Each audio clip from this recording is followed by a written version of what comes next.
Boa tarde a todos e a todas que nos acompanham aqui pelo YouTube. É um prazer aqui, em nome da Escola da Defensoria Pública de São Paulo, apresentar a continuidade desses eventos feitos aqui, envolvendo educação e direitos humanos pelo CONDEP, um assunto de hoje envolvendo a saúde. Não há tema mais atual do que esse, né? Infelizmente, nós estamos aqui na pandemia, mas quando falamos em educação e direitos humanos, a Defensoria tem, assim como diversos outros órgãos, né, essa preocupação de conscientizar a população sobre os seus direitos, que tem muitas vantagens, né? Evidentemente, quando a gente fala no exercício da cidadania, a conscientização das pessoas acerca dos seus direitos permite não só que elas o reivindiquem, né, perante os órgãos que são responsáveis pelo seu cumprimento, mas também a própria pacificação social, porque quando nós temos consciência do direito dos outros, a gente também respeita esses direitos. Então, a ideia de educação em direitos humanos é muito ampla, né, e envolve, no dia de hoje aqui, a saúde. Então, com isso, eu queria reforçar o compromisso da Defensoria Pública, participando aqui do CONDEP, também pela escola da Defensoria Pública, justamente nessa tentativa de conscientização cada vez maior acerca desses direitos para toda a população, né? E, com isso, agradecer também todos que estão participando no dia de hoje, aqui desse evento, tantos outros têm sido feitos, e é um prazer a Defensoria, por meio da escola, conseguir apoiar iniciativas como essa. Então, com isso, eu quero deixar o Paulo Mariante à vontade aqui para intermediar essa conversa, esse diálogo, e, em nome da Defensoria, agradecer a participação de todos. Espero que seja um ótimo evento para todos aqui que nos acompanham. Muito obrigado. Boa tarde. Queria agradecer ao Dr. Guilherme Carambu e, na pessoa dele, a Defensoria Pública, a Escola da Defensoria Pública, parceira e histórica no nosso processo de construção, não só desses debates agora, mas do próprio processo de construção aqui da nossa proposta de Plano Estadual de Educação e Direitos Humanos.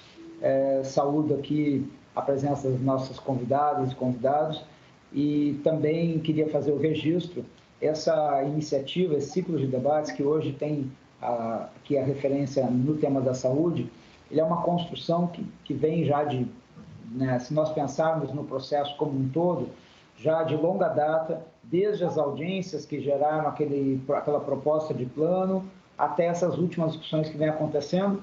E o mais importante, acima de tudo, é nós entendermos a complexidade e a necessidade, diante da complexidade, de que esse processo nunca pare. Ele tem que ser um processo permanente, ele tem que ser um processo em que a participação seja cada vez maior. Nós sabemos que, nesse momento, com a pandemia, acho que algumas pessoas aqui participaram, audiências maravilhosas, com 200, 300, 400 pessoas.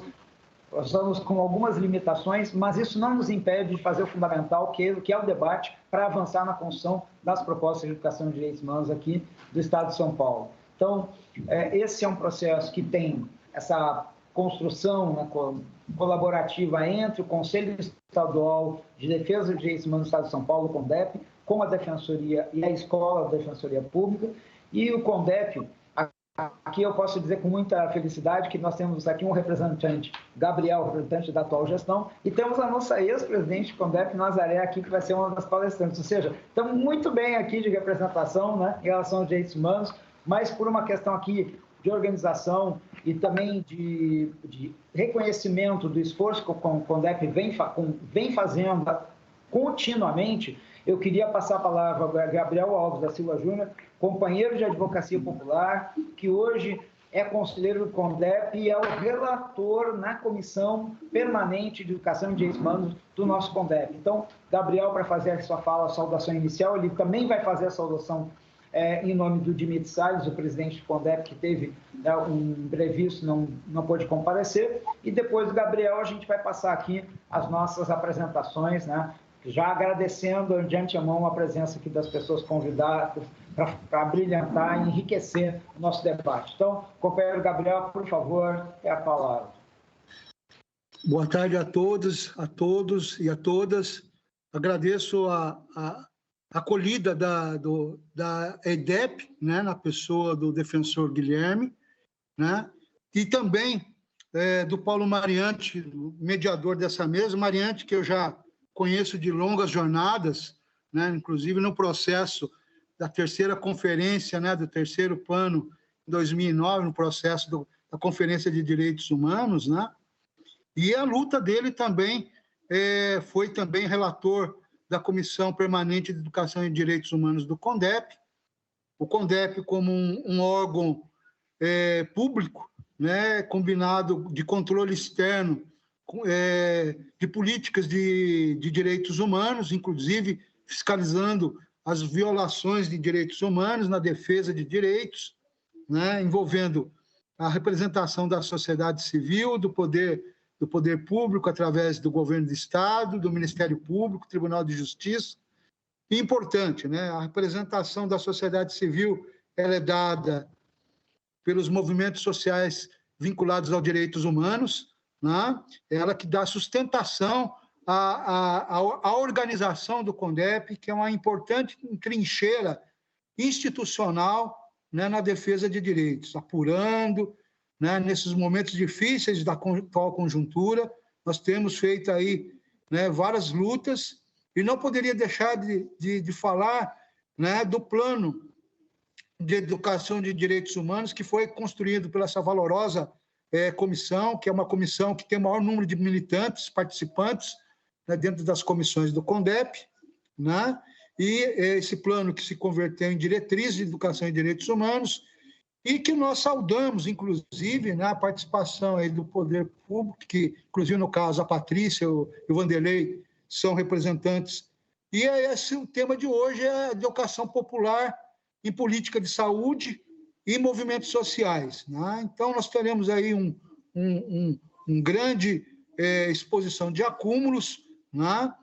Tanto por parte do poder público, como também dos movimentos sociais, né? E como da academia também, né? No caso do professor Ismar, movimentos sociais pela companheira Nazaré Cupertino e o poder público através da Patrícia e do Vanderlei. Então, saúdo, né? Esse é o terceiro e o último painel, por enquanto. Deveríamos fazer mais um extra, mas esse ciclo ele vem para tirar, né, as demandas, as discussões, os temas, né, dentro da educação em direitos humanos. Então, saúdo a presença de todos, o CONDEP junto com a IDEP, estamos aí nas lutas e somados às outras entidades e instituições. Obrigado. Obrigado, Gabriel. Sempre relembrando e reforçando, né, o CONDEP, o próprio CONDEP é uma conquista da luta democrática, é um conselho, inclusive, previsto na Constituição do Estado de São Paulo e que tem, ao longo desses anos, cumprido um papel fundamental, né, no enfrentamento às violações de direitos humanos que acontecem no nosso Estado e na proposição de iniciativas, de ações, de propostas para uma política de direitos humanos no nosso Estado, que foi, inclusive, um Estado que foi um dos primeiros a ter um programa estadual de direitos humanos, em 1997, e, portanto, inclusive nesse programa, já em 97, estava lá previsto expressamente a questão da educação em direitos humanos. Então, não é pouca a nossa responsabilidade, porque é um Estado que lá atrás já pensou essa questão e cabe a nós hoje tentar transformá-lo muito mais em realidade. Bom, hoje nós vamos ter aqui falas na questão da saúde, e eu queria já aqui, para passar a palavra para a Patrícia Camargo Ferreira, das Ouvidorias do Sistema Único de Saúde do Estado de São Paulo, integrante da Comissão de Educação e Direitos Humanos do CONDEP, o Vanderlei Camargo de Freitas, articulador de humanização da Secretaria de Saúde do Estado de São Paulo, também integrante da Comissão Permanente de Educação e Direitos Humanos do CONDEP, e registrar aqui que o Sistema Único de Saúde, também uma conquista da democracia, não caiu do céu e veio com a Constituição de 88, o Sistema Único de Saúde, ele já na sua origem se afirma como democrático e participativo. E também na construção dos princípios do SUS, a gente já tem uma contribuição nos direitos humanos, como, por exemplo, o princípio da equidade. Então, fazendo esse registro e agradecendo demais aqui a presença da Patrícia e do Vanderlei, eu passo a palavra para eles vão ter uma apresentação e vão fazer essa fala da apresentação. Fiquem à vontade, mais uma vez agradecemos, e a palavra é de vocês. Muito obrigada, boa noite. Estão me ouvindo? Primeiro, eu gostaria de agradecer o convite. É uma honra estar participando desse ciclo de debates e um grande aprendizado para a gente estar participando da comissão do CONDEP. Acho que como o Paulo já deu uma introdução à saúde, ao SUS, é importante a gente reforçar essa fala de participação, né? E é por isso que estamos aqui, ouvidoria e humanização juntos, para poder conversar um pouquinho sobre essa educação, sobre direitos e deveres dos cidadãos e como nós e nossas atividades trabalhamos juntos. É interessante que a gente comece explicando um pouquinho sobre princípios e diretrizes do SUS, então a gente vai compartilhar a nossa apresentação para que a gente possa mostrar para vocês um pouco do que é o SUS. Vamos lá. Aqui. Isso, perfeito. Acho que já pode ir para a próxima. Você entrou? Pergunta só se todo mundo está. Paulo, tá vendo a apresentação? Sim, sim. Já está na tela. Perfeito. Então, quando a gente fala de universalização, é interessante a gente falar que dar assistência ao cidadão é um desses tópicos importantes desse princípio do SUS. A equidade, ele é o princípio que mais me agrada, porque é o dar ao diferente o diferente para que ele seja visto como igual. Então, é realmente entender a desigualdade e tratar essa desigualdade como um cidadão igual. Eu acho que é um princípio mais bonito que a gente tem do SUS e é o princípio que a gente mais tem visto nessa pandemia. E falar de integralidade é dar ao cidadão a atenção, a assistência de uma forma integral. E esses são os princípios do SUS. A gente tem as diretrizes do SUS, que é onde a gente entra com a regionalização, né, onde a assistência ela é regionalizada. A gente tem a hierarquização, onde a gente trabalha com Estado e municípios, dando a assistência ao cidadão de forma hierarquizada, porque o cidadão ele tem o primeiro atendimento no município e o atendimento de média e alta complexidade fornecida pelo Estado. E os dois próximos, as duas outras diretrizes, que são as que trazem o nosso trabalho de ouvidoria e humanização para a nossa conversa de hoje, que é a descentralização, onde a gente trabalha com o nosso serviço de forma descentralizada para que a gente possa atender a esses princípios do SUS, e a participação popular, que é aquela introdução que o Paulo já deu da democratização do nosso serviço. Quando a gente fala em ouvidoria, e aí é uma conversa que eu quero ter com vocês, é interessante que vocês conheçam que as ouvidorias do SUS, elas trabalham em rede, como a diretriz de descentralização já diz para vocês. E aí, apresento para vocês a rede referenciada das ouvidorias. Hoje, a nossa rede ela é formada por 280 serviços de ouvidoria que estão sob a gestão do Estado e aproximadamente 300 municípios que têm as ouvidorias do SUS, específicas da saúde. Todos esses serviços, eles seguem esses princípios e essas diretrizes do SUS, dando ênfase, claro, à participação social. E o que é interessante a gente reforçar para a gente entrar nesse tema de educação, que somos ouvidorias, né, uma ferramenta de gestão. Nós acolhemos os cidadãos, nós recebemos as manifestações e nós trabalhamos esses temas, essas necessidades trazidos pelos cidadãos junto aos gestores. Quem são esses gestores? São os responsáveis pela organização e pelo atendimento ao cidadão. É importante também que vocês entendam que a ouvidoria ela tem uma escuta diferenciada, qualificada e individualizada. Por quê? Diferenciada, porque para que a ouvidoria trabalhe, ela precisa conhecer a rede referenciada do SUS e poder direcionar o cidadão de acordo com a necessidade que ele traz para a gente. Qualificada, porque dentro deste entendimento e dentro dessa articulação, a gente tem que ter as nossas parcerias para poder trabalhar com a demanda que o cidadão traz para a gente. E individualizada, porque nós ouvimos o cidadão de uma forma mais acolhedora. Ele tem que se sentir à vontade em buscar o serviço da ouvidoria e trazer a demanda e a necessidade que ele tem. O ouvir o cidadão é muito importante para trabalhar com a gestão pública, porque a gente entendendo a necessidade, compreendendo o que esse cidadão precisa, a gente consegue identificar as dificuldades que nós apresentamos na administração pública.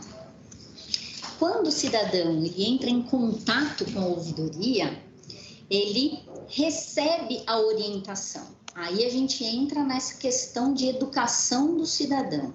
Então, ele traz a necessidade dele, nem sempre o cidadão entende o processo e o fluxo da saúde do sistema SUS. Então, a ouvidoria, ela tem a atribuição de orientar este cidadão. E aí a gente traz essa questão de direitos humanos, qual o dever, qual o direito que esse cidadão tem e nós, do serviço público, qual o dever que temos perante a esse cidadão. Sempre lembrando dos princípios e das diretrizes do SUS, para que a gente possa explicar e direcionar esse cidadão da melhor forma. Como todos sabem, entre os entes federativos, União, o Estado e os municípios, não existe uma hierarquia, e sim uma autonomia de trabalho.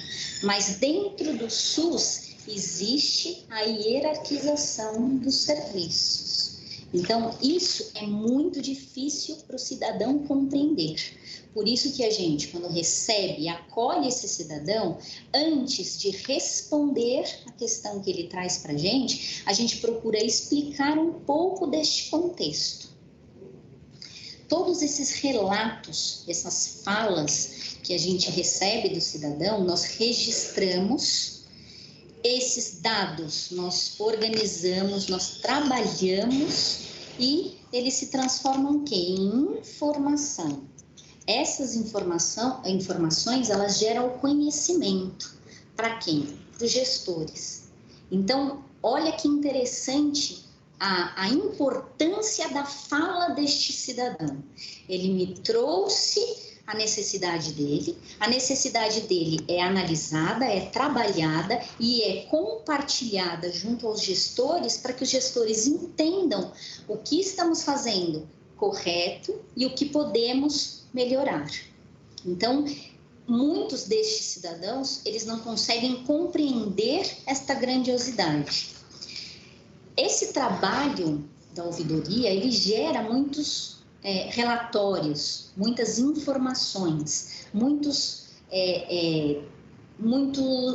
dados, né? E essas informações, elas são trabalhadas no formato dos relatórios. Os relatórios, eles são apresentados aos gestores que utilizam essas informações para poder fazer as políticas públicas e as ações de melhoria. Então, acho que fica claro que este material é riquíssimo e é de extrema importância para que os gestores possam conduzir o trabalho e as ações de melhoria. Essas ações de melhoria e esse trabalho de gestor não é uma ação da ouvidoria. E é por isso que estamos, Vanderlei e eu juntos, trabalhando com essas informações junto com vocês. Nós temos os dados, temos as informações, geramos os conhecimentos e repassamos tudo isso aos gestores e aos nossos parceiros de trabalho, para que eles possam, sim, fazer o quê? As ações de melhoria, fazer os projetos das melhorias dentro ou das unidades ou a gente aqui como Estado. Então, quando a gente fecha um mês ou quando a gente fecha o semestre, os dados eles são compartilhados, normalmente com as áreas que conversam com a gente, os conselhos de saúde, os recursos humanos, regulação de vagas, assistência à saúde e principalmente quem? A humanização. Porque a humanização é uma parceira muito forte dentro deste trabalho de ouvidoria. Nós não fazemos as ações e os projetos de melhoria. Nós só trabalhamos com os dados, acolhendo o cidadão e compreendendo a necessidade dele para que a gente possa passar para os gestores. Antes de eu passar para o Vanderlei complementar essa fala de atendimento ao cidadão, eu acho que é importante passar para vocês, e aí é uma curiosidade que eu trago para que a gente possa entender um pouquinho mais do processo de trabalho das ouvidorias. São hoje, sob a gestão do Estado, na nossa rede, 280, pouco mais de 280 serviços de ouvidoria. Isso gera anualmente de 350 a 400 mil registros.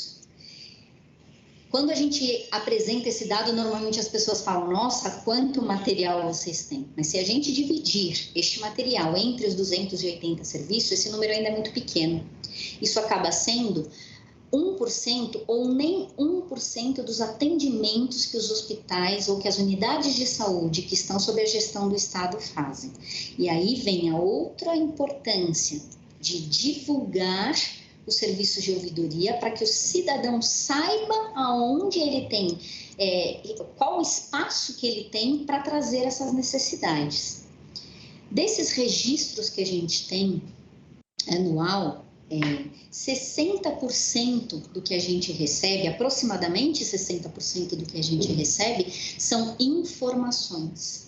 A falta da informação. E isso para a gente é muito importante. Né? Isso ao fazer a leitura desses dados, a gente entende que isso é uma falha do serviço público.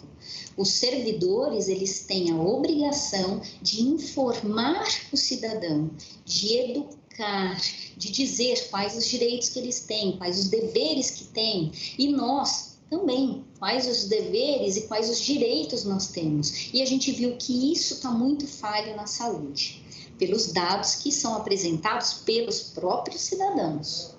22% deste total é elogio. Aí a gente pensa, nossa, mas que incoerência. 60% é falta de informação e 22% é elogio? É isso mesmo? É. O que a gente precisa observar?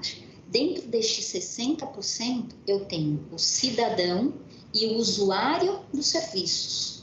Então, o cidadão não necessariamente está sendo atendido no SUS e o usuário do serviço, ele é um paciente SUS.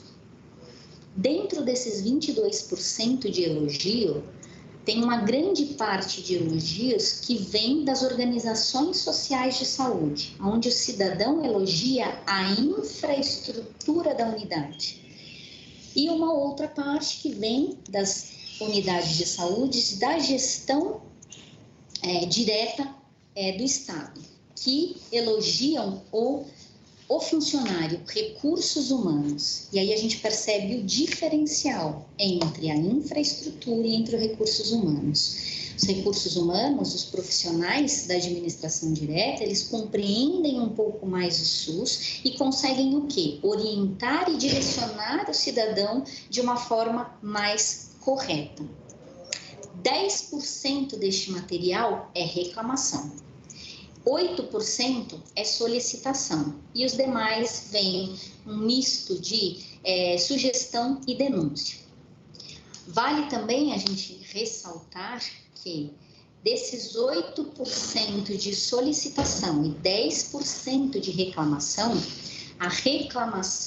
ambos são insatisfação do cidadão. E aí a gente volta a falar da importância de ouvir o cidadão, de receber, de acolher e de entender o que o cidadão vê que estamos fazendo bem feito e onde nós podemos melhorar. 10% deste total de reclamação é uma insatisfação que já aconteceu e que eu não vou satisfazer naquele momento aquele cidadão, mas que eu posso resolver para um outro cidadão. A solicitação, ela é uma insatisfação, mas que ainda tem uma necessidade. Então, o cidadão está me trazendo a insatisfação e está fazendo. E aí? O que vocês vão fazer para resolver o meu problema? Então, é importante entender esta diferença para que o gestor possa trabalhar com esta informação. Eu acho que eu já vou encerrando por aqui, mas eu acho que é interessante reforçar que as ouvidorias, elas não resolvem o problema do cidadão. Eu acho que ela faz muito mais do que resolver o problema daquele cidadão. Ele orienta, ele explica o que é o SUS, o que é a saúde, e ele direciona este cidadão para o caminho correto. E aí entra a importância do nosso trabalho junto ao CONDEP. A gente facilita que este cidadão, ou a gente explica como funciona o serviço para que ele conheça as portas de entrada e os caminhos corretos que devem ser feitos. Eu entendo, ou nós entendemos, que isso que é educar. Não é só eu registrar a reclamação, passar a informação para o gestor responde para a ouvidoria devolve para o cidadão. A ouvidoria acaba fazendo muito mais do que isso. Ela trabalha esses dados de uma forma que a gente possa abastecer esses gestores de conhecimento para fazer as mudanças necessárias. E aí, de novo, volto a falar que essas ações não são da ouvidoria. Essas ações são das áreas envolvidas. E aí o Vanderlei, como sendo um desses parceiros nossos da ouvidoria, dá o devido encaminhamento a essas manifestações. Vou passar agora a palavra para o Vanderlei e depois a gente fecha no final.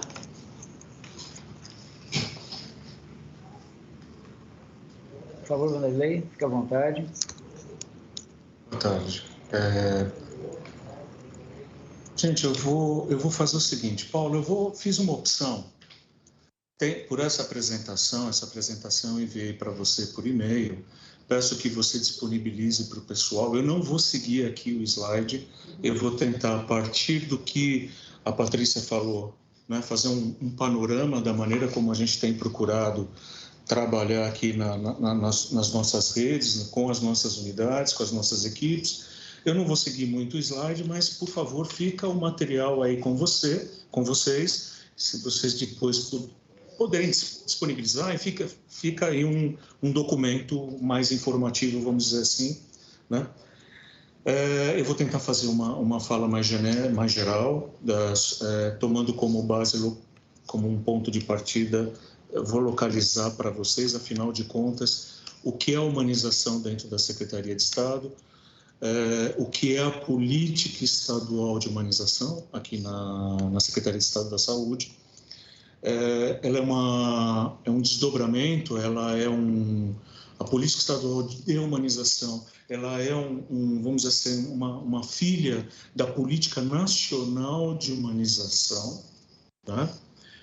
É uma política com resolução de 2012 aqui no estado de São Paulo, e ela nada mais é do que... eu só queria rapidamente localizar. Nós estamos aqui dentro, eu assim como a Patrícia, nós estamos aqui vinculados ao gabinete do secretário, a Patrícia na coordenação da ouvidoria e eu na coordenação do Núcleo Técnico de Humanização, que é um núcleo técnico, um composto de técnicos responsável pela implantação e manutenção da política estadual de humanização no território. Assim como a ouvidoria, a humanização ela tem uma proposta de capilarização em todo o território do Estado, com representantes em todas as regionais de saúde do Estado de São Paulo. Tá? Então, isso que nós estamos aqui apresentando, a Patrícia apresentou, o que eu vou apresentar, nós temos uma proposta que, através dessa capilarização, através de uma estrutura transversal de ação, possa estar praticamente disseminado no território do Estado de São Paulo. Tá?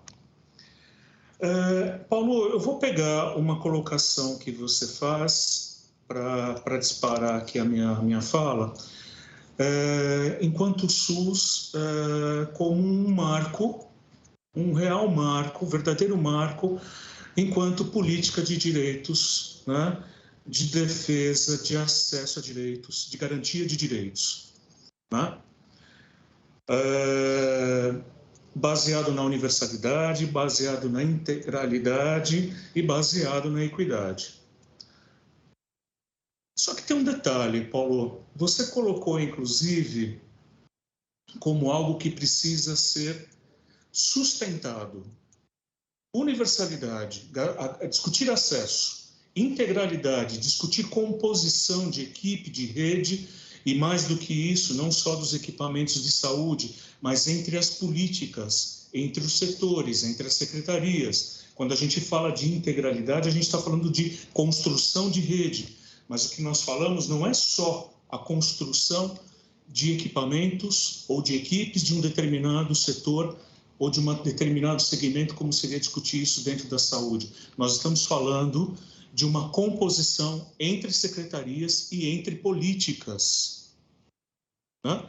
E a equidade, a garantia da escuta e do acolhimento das diferenças. Isso não se dá em combustão espontânea.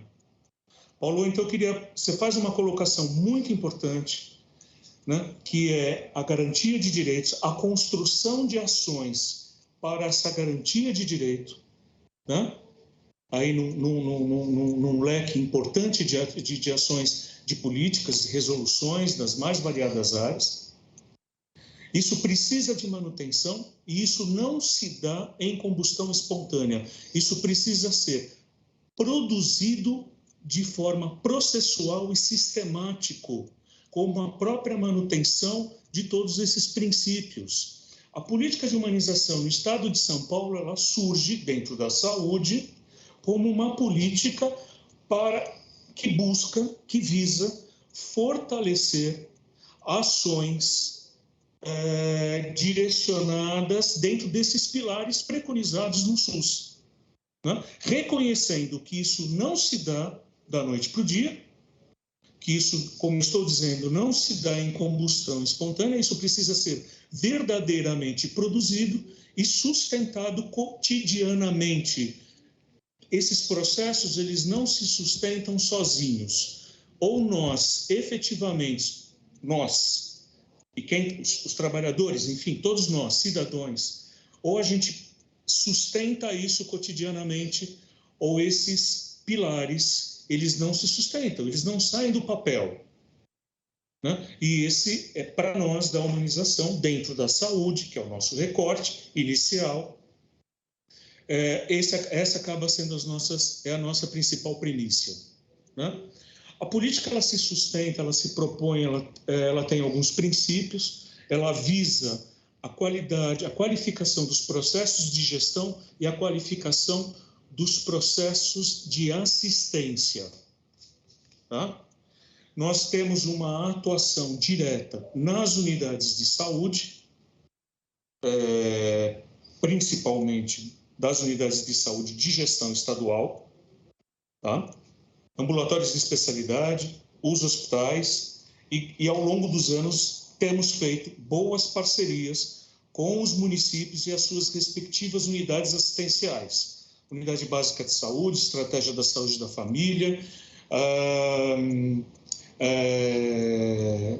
e por aí vai. Quer dizer, há uma necessidade importante de discutir essa assistência, essa qualificação a nível territorial.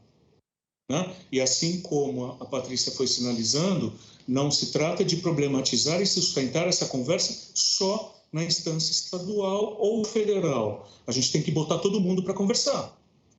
Da instância mais superior do ponto de vista hierárquico, vamos dizer assim, e, obviamente, não perder de vista a necessidade de sentar com o território para fazer essa conversa.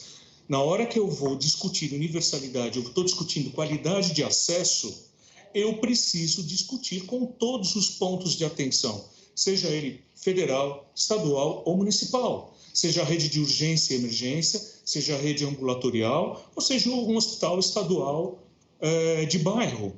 Todos precisam estar na mesa discutindo acesso. Isso é um princípio da universalidade, né?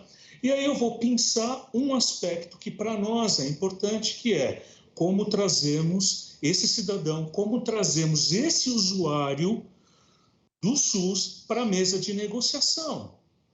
Seja numa discussão de gestão compartilhada ou num princípio básico que é como é que eu trago esse usuário, este cidadão, para discutir sobre o seu processo de doença e saúde. E como, inclusive, eu torno esse usuário, apoio, sustento para que esse usuário, esse cidadão, se transforme em um protagonista nos seus processos de cuidado. E aí, Paulo, Gabriel, enfim, eu acho que é aí que a gente se aproxima efetivamente do que seria discutir e potencializar, provocar com que esse cidadão, esse usuário, ele se torne um protagonista na construção do seu acesso, um protagonista na garantia de um direito dele. Eu trago ele, eu tento motivá-lo, provocá-lo, convidá-lo para que ele se torne um ator ativo, participante nesta construção, na construção desta política que visa justamente garantir acesso, equidade, integralidade. Né? Como é que, por exemplo, dentro do que a Patrícia estava colocando, como é que a partir do canal de comunicação que ela estabelece, eu me utilizo desse canal para trazer esse usuário como um agente participativo dos processos de trabalho relacionados à produção do cuidado que é dele.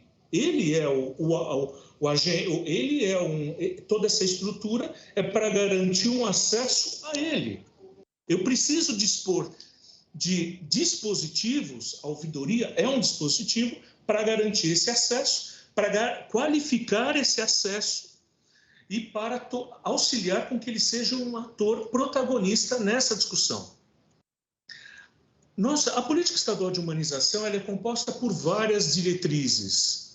E eu acho que uma diretriz que se aproxima muito ou está muito relacionada ao que nós estamos discutindo aqui, a nossa proposta de conversa, é discutir o acolhimento. Nós temos uma diretriz que já está dentro, já desde a política nacional de humanização, ou ela está ligada aos princípios do SUS, que é a garantia de acesso. Nós costumamos dizer o seguinte: discutir acolhimento não é discutir beijo, abraço e aperto de mão. Discutir acolhimento é discutir como é que eu garanto um acesso de qualidade a esse usuário. Né? Como é que eu garanto a esse usuário, diante da sua necessidade, um trabalho em composição com as equipes, isso seja dentro do ponto de vista institucional, na hora que nós estamos dentro de um hospital discutindo a produção do cuidado, um projeto terapêutico para esta pessoa. Como é que eu garanto ele um acesso a uma rede de atenção?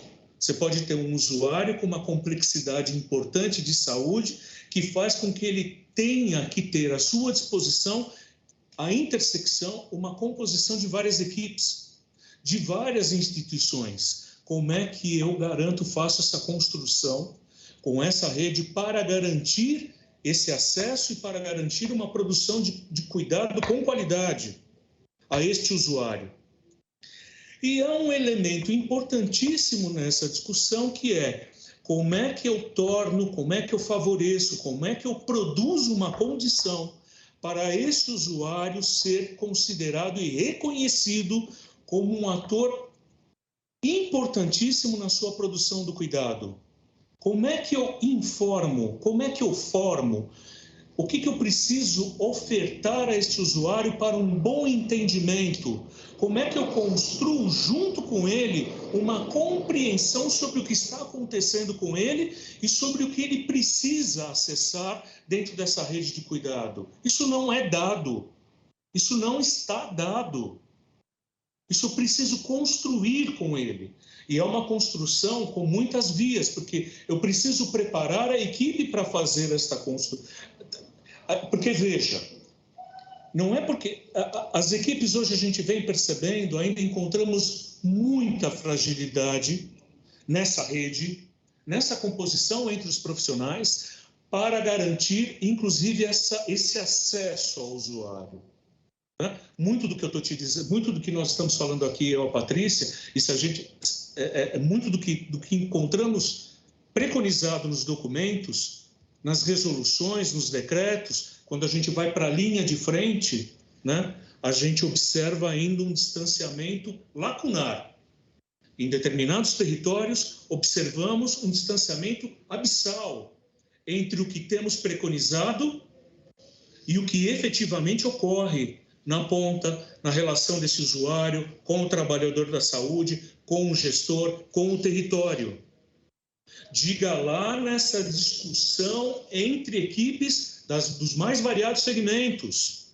Né? A gente está agora num momento bastante interessante com a Secretaria de Desenvolvimento Social, discutindo, batalhando como é que essas equipes na ponta trabalham em composição, né? Como é que essas equipes na ponta se respeitam, podem se respeitar, podem se reconhecer, se legitimar nas suas especificidades. Isso não está dado, isso não é simples. Né? Então, isso tem sido um foco para o nosso trabalho, isso é um foco para a humanização. Como é que a gente discute esses processos de trabalho? Né? Como é que a gente qualifica, como é que a gente provoca essas equipes a olhar para esse usuário como uma pessoa, um usuário, um cidadão que precisa ter uma voz participativa de responsabilização, de corresponsabilização sobre os seus processos do cuidado. Como eu preparo, e aí a gente olha talvez a gente olhe para o peixe e para o gato, né? Eu preciso hoje, literalmente, preparar esse trabalhador para ir em direção ao usuário, e eu preciso preparar essa estrutura, eu preciso preparar esse usuário para essa composição, para essa discussão. Né? Eu preciso identificar o que ele precisa para poder sustentar isso no cotidiano dele. É uma discussão com o trabalhador, com o gestor e com o usuário. E tem muito desse processo, vamos dizer assim, educativo, quer dizer, educativo no sentido de como que eu boto todo mundo na mesa para fazer essa discussão. Como é que eu reconheço que todos esses atores têm um conhecimento adquirido e desenvolvido sobre aquele problema? Como é que eu legitimo esses saberes? Como é que eu legitimo o saber do usuário? Não é só o legitimar o saber técnico. O usuário, ele tem. A doença é dele, a desorganização naquele momento é dele. Será que ele não tem nada a dizer sobre o que compõe a vida dele? Quer dizer, gente, por incrível que pareça, por mais óbvio que seja o que eu estou falando, hoje, quando a gente vai para a realidade dos serviços, né, quando a gente vai para a realidade dos territórios assistenciais, isso não necessariamente está tão óbvio. Né? Muitas vezes esse usuário, ele é simplesmente visto como um depositário do meu saber, um depositário da minha técnica. E ele tem que, muitas vezes, receber isso de forma silenciosa, de forma passiva. E essa é uma grande discussão. Né? Afinal de contas, que sujeito é esse diante de um arsenal que está ali é a garantia de direito dele? Né? E como é que você traz ele? E você não traz ele para a discussão? Você não traz ele para a mesa de negociação para ouvir ele falar sobre a vida que é dele? Né? eu acho que hoje a humanização, ela dentro das equipes, das unidades, dos territórios, a gente tenta sustentar e provocar essa conversa, né? Eu acho que temos dispositivos, né, como, por exemplo, a Patrícia trouxe a ouvidoria, é um dispositivo de comunicação, de troca, de escuta. A gente fala, por exemplo, a humanização fala do projeto terapêutico singular a ser desenvolvido pelas equipes, em que todas essas variáveis que eu estou citando precisam vir para o projeto terapêutico daquela pessoa, daquele cidadão, daquele usuário. É onde você considera tudo que compõe o cotidiano dele e tudo, inclusive, o que ele tem a dizer sobre o cotidiano dele, né? E é a hora que você apresenta para ele, você troca. É uma troca de saberes. Ele tem muito ao que contribuir sobre o projeto terapêutico dele, da mesma forma como eu, a partir do meu ponto de entrada na história, eu também tenho o que ofertar, né, para esse usuário. Mas é uma composição de saberes. Eu acho que é nessa hora que verdadeiramente a gente consegue produzir uma apropriação nesse cidadão de coisas que dizem respeito à vida dele, de como que aquilo vai se dar no cotidiano, no território, das afetações, dos afetos, aonde ele vive, aonde ele mora, as pessoas com quem ele se relaciona. Agora, veja, de novo, isso que nós estamos falando aqui parece que a coisa mais está dado. Gente, não está dado. É como o Paulo chama a atenção inicialmente. Não só isso não está dado, assim como a sustentação disso no cotidiano exige muito de todos nós. Não só dos equipamentos ou das políticas de saúde, das políticas assistenciais, de proteção social, como de todas as outras secretarias, né? Isso é fundamental. E diria que um espaço como esse, né, ele é fundamental.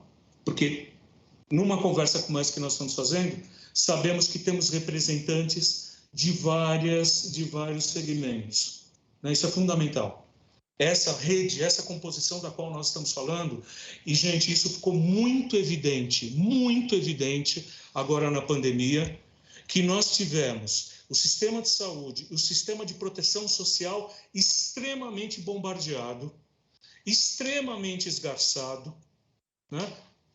As nossas políticas de proteção social, né?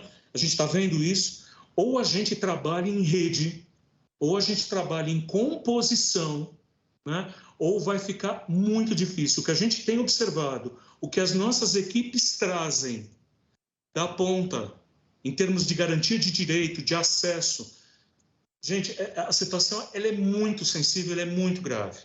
Só para finalizar, a gente tem feito uma discussão muito, muito potente com os CRAS, com os CREAS nas regiões. Gente, o cenário na ponta é algo assim assustador.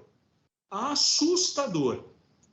E aí não dá para pensar, pensando no trabalho da integralidade, nesse pilar fundamental do SUS, não tem como nós não trabalharmos em rede, fora de cogitação. Diante da precariedade, infelizmente, que a população, que o cidadão hoje enfrenta e vive. A gente tenta verdadeiramente sustentar esta conversa, né? Diríamos hoje, eu, a Patrícia e as nossas equipes, não somos só nós dois, tá? Cada um de nós tem a sua equipe. A gente tenta sustentar isso hoje dentro dos nossos equipamentos, com os nossos trabalhadores. Era mais ou menos isso que eu queria provocar. É uma provocação, gente, é mais do que falar, né, de dar conceitos, é uma provocação. Tá? Eu acho que é uma coisa para a gente pensar junto. Obrigado, viu?